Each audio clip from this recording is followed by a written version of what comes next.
Manisha, we are starting a new series of talks, MATZU, the empty mirror. Ma-Tzu is also known as Beisho.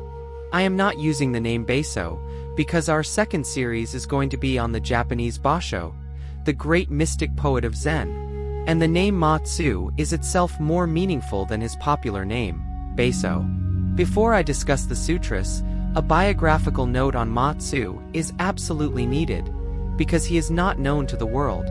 He is one of those unfortunate geniuses whom the world tries in every way to ignore, to forget that they even exist. Even the idea that they exist hurts the ego of the crowd. It has been doing harm to every genius, because the very existence of a genius reduces you to a retarded being. Every enlightened master is evidence that you are living in darkness, that you have to transform your darkness into life, into light. It seems to be such a great task.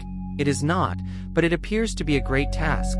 To transform your blindness into clear perceptive eyes, to transform your darkness into beautiful morning light.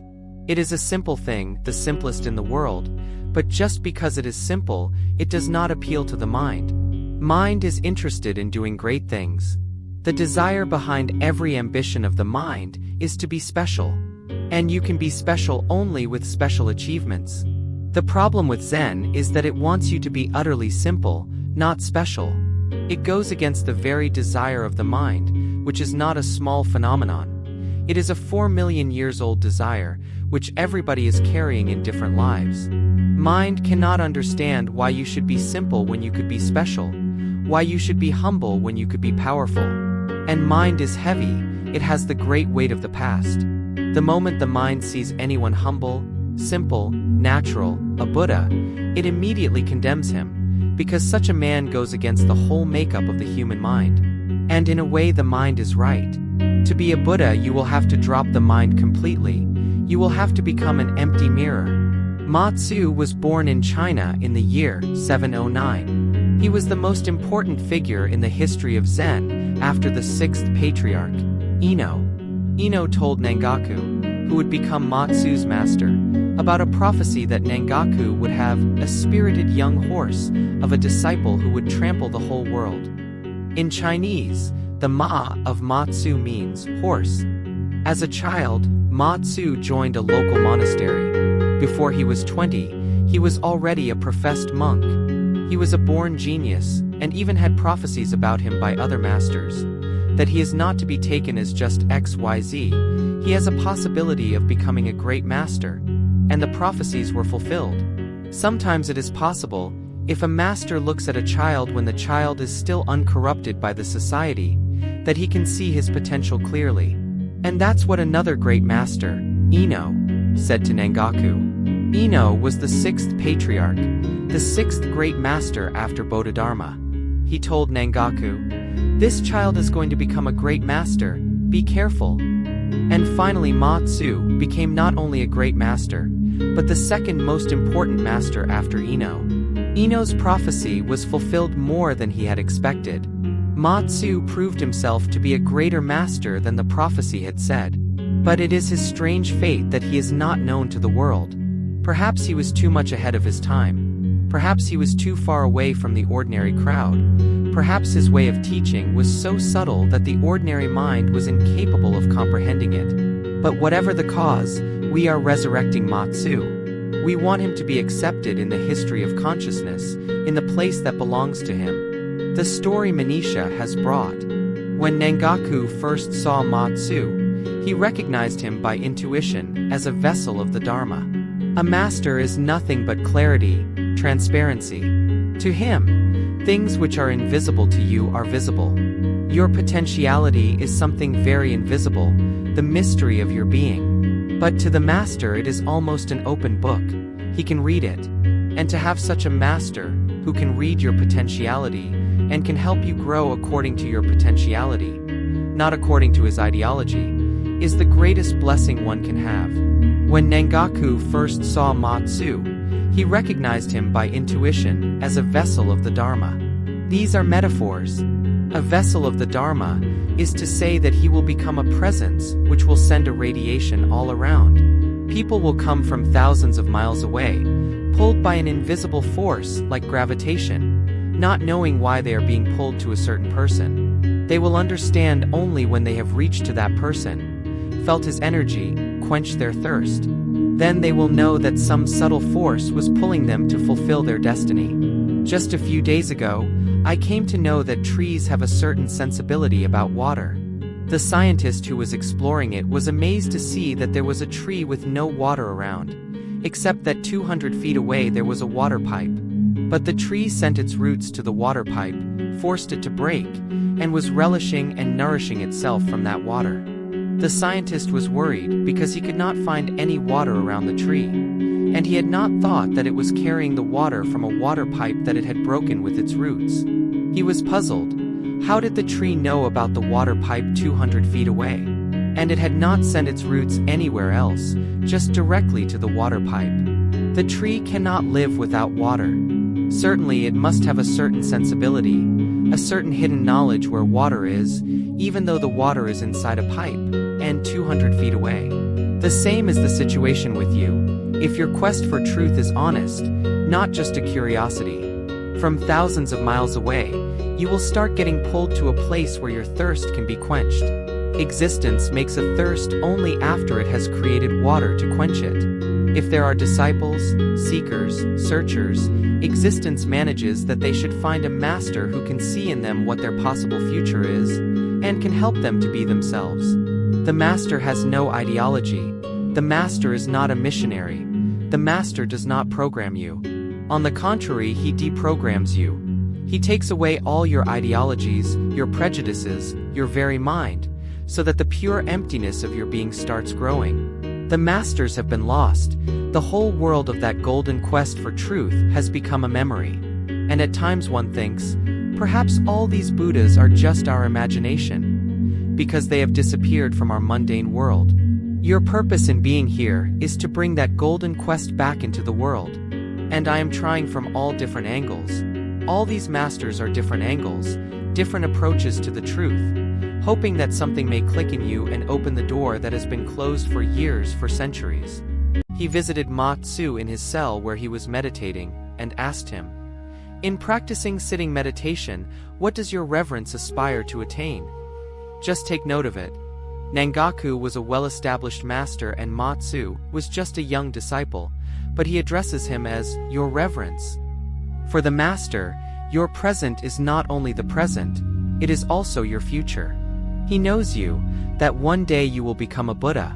It does not matter that it takes a few days, or a few years, or a few lives. Because Nangaku can see his Buddhahood, he addresses even a disciple as "Your Reverence."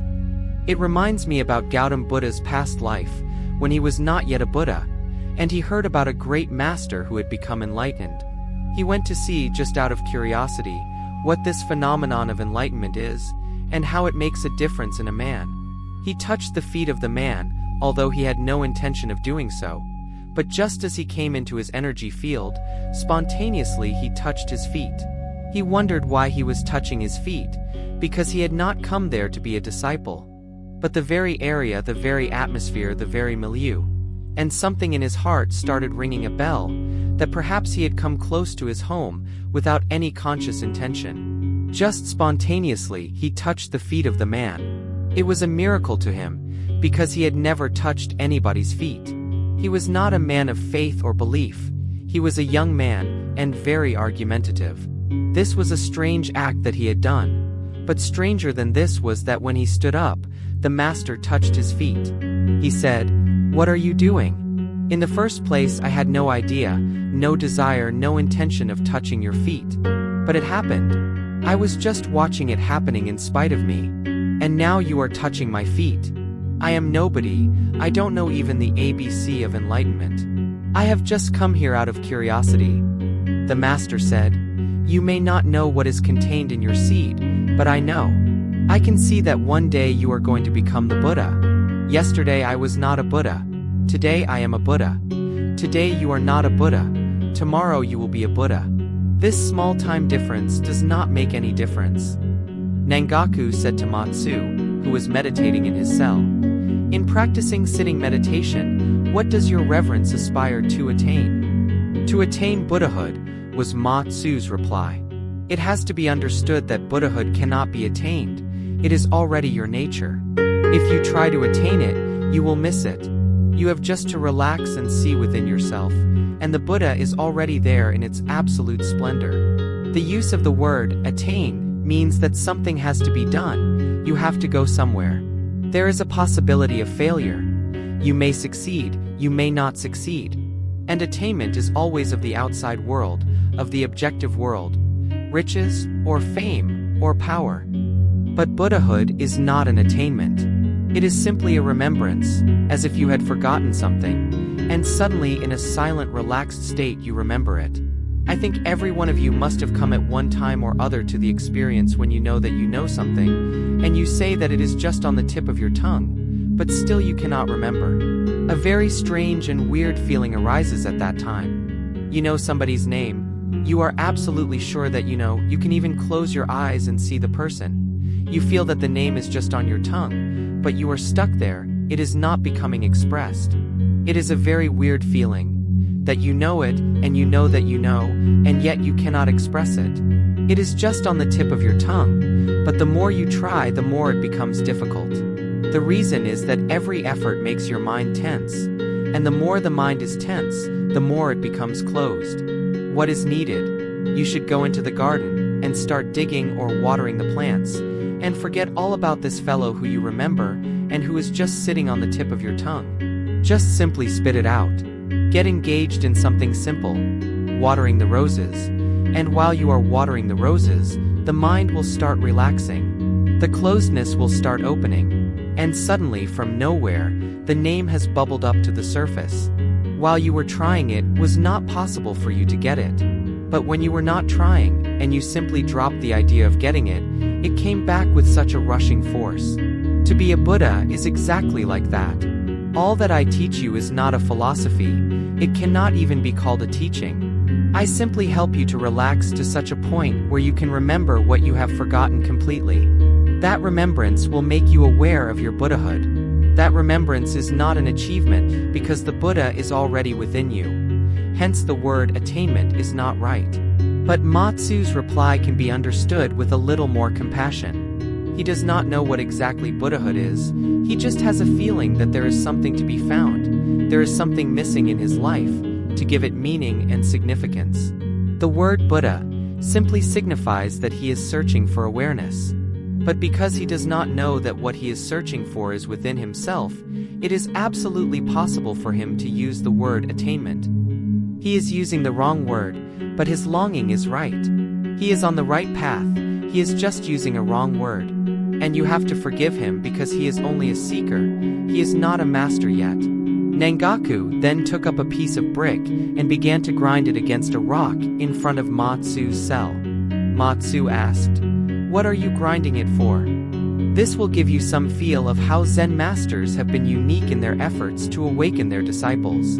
This is a strange way, but spontaneous, because nobody else has done it before, nor afterwards. Only Nangaku did it. Ma Tzu asked, "What are you grinding it for?" "I want to grind it into a mirror," responded Nangaku. Amused, Ma Tzu said, "How can you hope to grind a piece of brick into a mirror?" Nangaku retorted, "Since a piece of brick cannot be ground into a mirror, how then can you sit yourself into a Buddha? How can you, remaining yourself, sitting here in the cell, become the Buddha? Neither the brick can become a mirror, nor just by sitting can you become a Buddha. You can have the same posture as the Buddha, the same lotus posture, but just sitting like him does not mean that you become him. Your effort is as futile as my effort of making a brick into a mirror." What he is saying in fact is that you cannot become the mirror just by grinding your mind. What are you doing here? Just grinding your mind, and trying to make a mirror of it. The Buddha is the mirror. The Buddha simply reflects, he does not react. He is always empty like a mirror. Things come and go before the mirror, but they don't leave any trace on the mirror. What must I do then?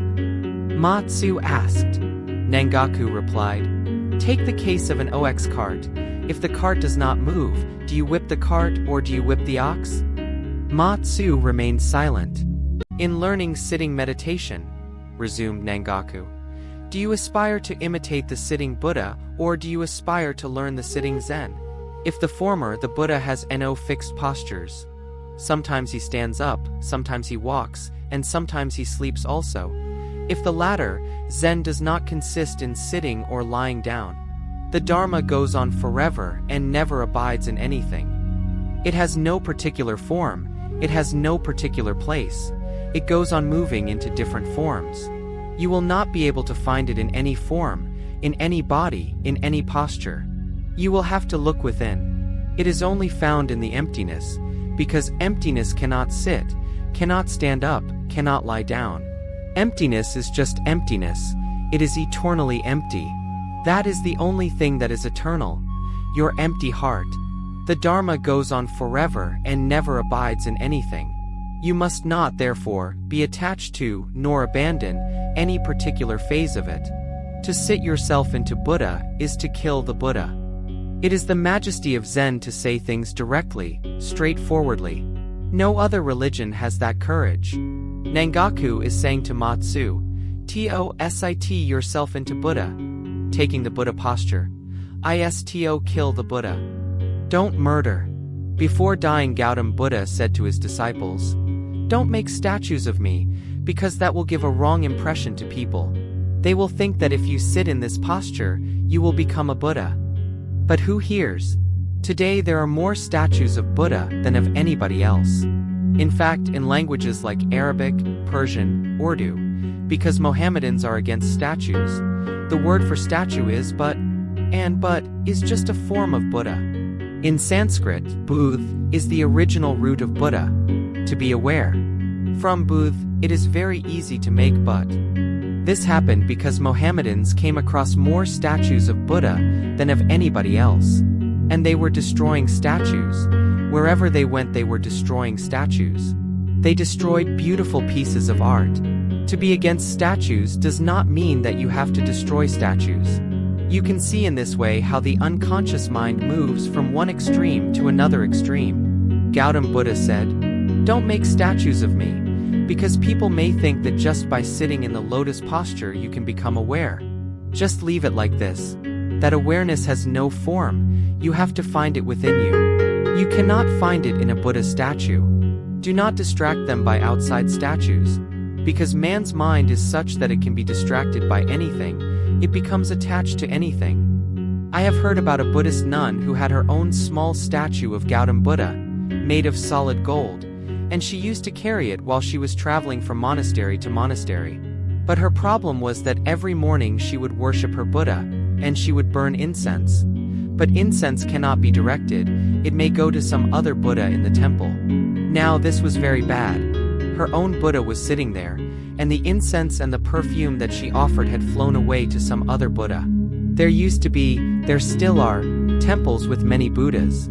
And she was so much attached to her own Buddha that it became a problem. Her Buddha and other Buddhas. She finally found a strategy so that the incense reached to her Buddha, because she was offering her incense, and the other Buddhas were getting it. She made a small bamboo, just like a hollow passage, and she kept it on her incense burner, moving the perfume with the hollow bamboo towards the nose of her own Buddha. But then there arose another problem. The nose of her Buddha became black. She was in great distress. A gold Buddha, a solid gold Buddha, with a black nose. It does not suit. He looks almost like a nigger. She inquired of the older monks, "What to do now? If I don't put the bamboo there, the incense, nobody knows where it goes. It goes to all kinds of Buddhas, but I am offering it to my Buddha. And now because of this bamboo, the nose and a part of the face have become black. What should I do?" The monk she was asking laughed and said, "You are an idiot woman. You don't understand the simple fact that all the Buddhas are the same. They are statues of the same person. You have become attached to your Buddha, and the whole teaching of Buddha is non-attachment. It is perfectly right. Buddha has shown you that attachment makes you dirty. So beware of it. Just go to a goldsmith so he can clean and polish your Buddha. But from now onwards, just think of the Buddha. Any Buddha, whichever Buddha gets the incense, perhaps he deserves it. And you should be happy that it has reached to somebody, because all those statues represent the same person. Buddhists, the followers of Buddha, did not hear his last words. Don't make statues of me. Let me represent the formless, only the fragrance, not the flower. And there has been another extreme. Muhammad was against statues, because if you worship a statue, it is a stone, and worshipping a stone is a barrier to the worship of God. So all barriers have to be removed.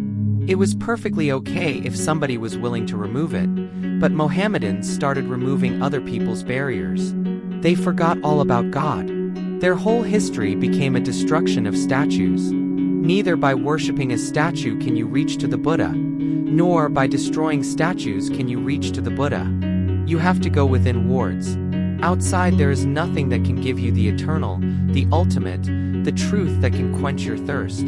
To sit yourself into Buddha is to kill the Buddha. To be attached to the sitting posture is to fail to comprehend the essential principle. The essential principle is never objective. It is your subjectivity. The essential principle has no form. It is absolute emptiness. The essential principle is a mirror. It only reflects. It does not make any judgment of good or bad, of beauty or ugliness. Qi Xin wrote, I possess potentiality. It is seen in a blink. He who does not understand cannot be called a monk. It applies to you exactly the way it was applicable to Qi Xin's disciples. I possess potentiality. It is seen in a blink. It is not a faraway phenomenon. Just close your eyes and look silently, deep, and it is there. It has been there for eternity, just waiting for you to come home. Question 1. Manisha has asked, Our beloved Master, are we all, the 10,000 Buddhas, potential vessels of the Dharma? Manisha, as far as being potential vessels of Dharma, nobody is an exception. You all have the potential, the same highest peaks of consciousness as any Buddha. But you have to go inwards and find your treasures. Outside you are a beggar. Everybody is a beggar. Alexander the Great came to India just 300 years after Buddha had died. He wanted to meet some master. The name and the fame of Buddha had reached faraway shores, even to Greece and Athens. Alexander's master was the father of Western logic, Aristotle. Aristotle had told him, You are going to conquer the world, you must reach India. I don't want you to bring anything as a present for me. Just meet an enlightened master. I have heard so much, but it seems to be so ungraspable. And moreover, because I am a logician, I cannot accept anything unless it is rationally valid, with evidence, argument. On his way back, Alexander remembered that he had to find a master. He inquired of people and they said, It is very difficult. Even if you can find a master, we don't think he will be agreeable to going with you to Greece. Alexander said, Don't be worried about that. If I want to take the Himalayas to Greece, I can manage it. Finally he found a master. Many people had said, Yes, that person is a realized one. He lives naked by the side of the river. Alexander reached to the man, and with his naked sword he said, I want you to come with me. You will be given a royal welcome. Every facility will be available to you. You will be a royal guest, so don't be worried about anything. But I want you to come to Greece, because my master wants to see an enlightened man. The old man laughed. He said, In the first place, put your sword back into its sheath. This is not the way to meet a master. And get down from your horse. Alexander had never heard such authoritative words, and from a naked man, who has nothing. And the man said, Remember that you may conquer the whole world, but you are still a beggar. Now you are begging me to come with you. But as far as I'm concerned, I have come to the point where there is no movement. I don't go anywhere, I have never gone anywhere. I have been always now and here. Time has stopped, mind has stopped. Alexander was very angry. He said, I will cut off your head if you don't come with me. The man said, That's a good idea. You can take the head, but I'm not coming. And remember, just as you cut off my head, you will be watching the head falling on the ground, and I will also be watching. Watching is our secret, tell your master, and take my head. Now it is very difficult to take the head of such a man, who is not afraid at all. Alexander said, "I have to go without a master." The old man said, "Tell your master that enlightenment is not something that you can bring from outside. You cannot export it. You have to explore it within yourself. Drop all logic, all rationality, all mind, and go inwards as deep as you can. At the very end of your search you will find the Buddha. My coming will be of no use." I would not have refused, because there is no difference for me where I am. But seeing me, do you see any enlightenment? Neither will your master be able to see any enlightenment. To see enlightenment, you need a little bit of the experience of enlightenment, at least some meditativeness. And I don't think meditation has even entered into the consciousness of people in the West. Strangely, even today, the 2300 years since Alexander have not been of any help. Meditation is still an Eastern concept. It is still only in the East that people become thirsty to inquire within. My effort is to spread the fire all over the world, to destroy the distinction between East and West. But every hindrance is being created. You all have to take the fire of meditation to your countries. Just small beginnings, and soon it can become a wildfire. Except for meditation, there is no way to know yourself. In your purity, in your utter innocence, just like a mirror. But you are all vessels of the Dharma, of the basic principle. You may recognize it, you may not recognize it. You are carrying it, you are pregnant with it. Whether you give birth or not, that is a different matter. Just a little relaxation, just a little looking inwards, and the doors of immense potentialities open up. You are no more a beggar. Without conquering the world, you have conquered the whole universe. Just conquer yourself. The rains have come to hear your laughter. A loud and familiar laugh is heard from the back of the auditorium. And Sardar Gurudale Singh has started it. 3 sannyasin kids meet in the ashram and start talking together. "You know," says the German kid, "my uncle is a priest, and all the people call him Holy Father." "That's nothing," says the Japanese kid. "My grandfather is a Zen master, and even the emperor touches his feet." "That's nothing, you guys," says the American kid. "My mother weighs 300 pounds, and when she walks down the street, people take one look at her and say, 'My God.'" Father Finger has a little trouble with a 16-year-old blonde and the police. He goes immediately to see his lawyer, Boris Babblebrain. "If you win the case for me," says Finger, "I'll give you $1,000. "Okay," agrees Babblebrain. "Get some witnesses." Father Finger searches around his parish and manages to find 2 old drunks and a bag lady for his witnesses. They tell the right story, and he wins the case.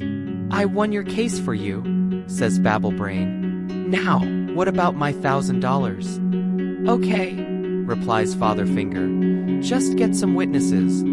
At a chic cocktail party in Hollywood, Sheikh Ali Baba, the fabulously rich oil millionaire, meets Brenda Babblebrain and falls madly in love with her.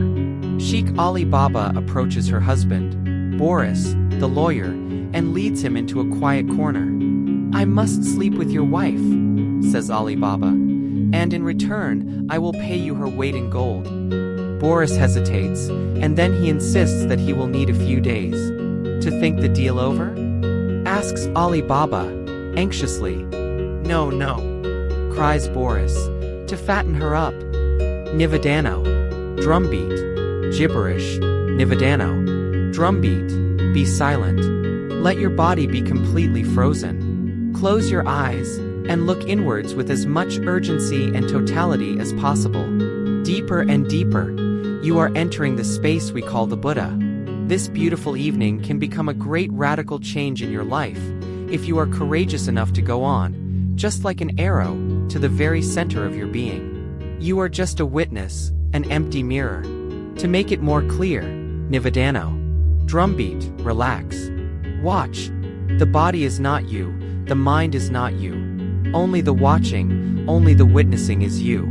This witnessing is your eternity.